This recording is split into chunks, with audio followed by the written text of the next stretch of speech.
Қазір жұмыртқаны сарыуызынан ажыратып аламыз.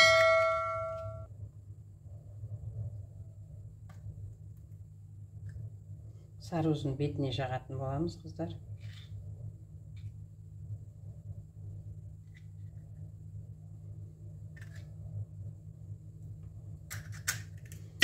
Мен өзім 3 жұмыртқа қолданам. Булочкаға.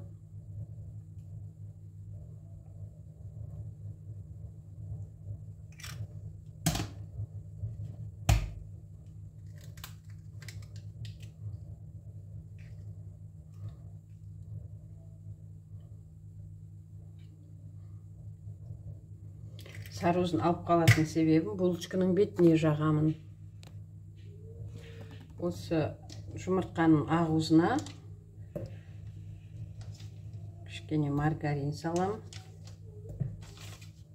И сүт құям. Сүтті жылытып құям мен. Оған дрожжи салам. Қыздар бәрін араластырып, бұлғап аламыз. Енді ұндарымызды салып,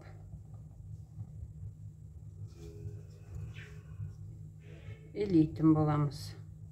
Негізі мен қолмен елегенді жақсы көрем, себебі қолмен ыңғайлы. Себебі өте тамаша болып шығады.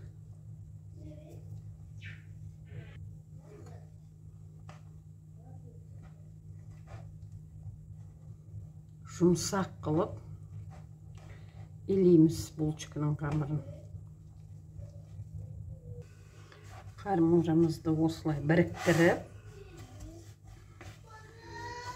иін қандырамыз енді.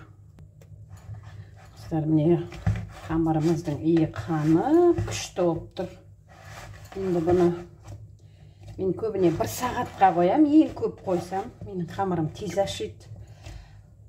Біреулер енді 2 сағат қояды. Өте тамаша болып шығады, қыздар. Жасап қараңдар. Қамырымыздың қанып, күшті болып жауып тастаймыз. Үстін жауып қоямыз. 1 сағатқа қоямыз. Ровно 1 сағат. Қамырымызды орап, бастырып қоямыз. Міне, қыздар, 1 сағат тұрды. Булочкамыз күшті ашып тұр. Қазір осыдан булочка жасаймыз. Өте тамаша шықты. Қыздар, маған тіркелуді ұмытып кетпеңіздер. Лайкіңіздер.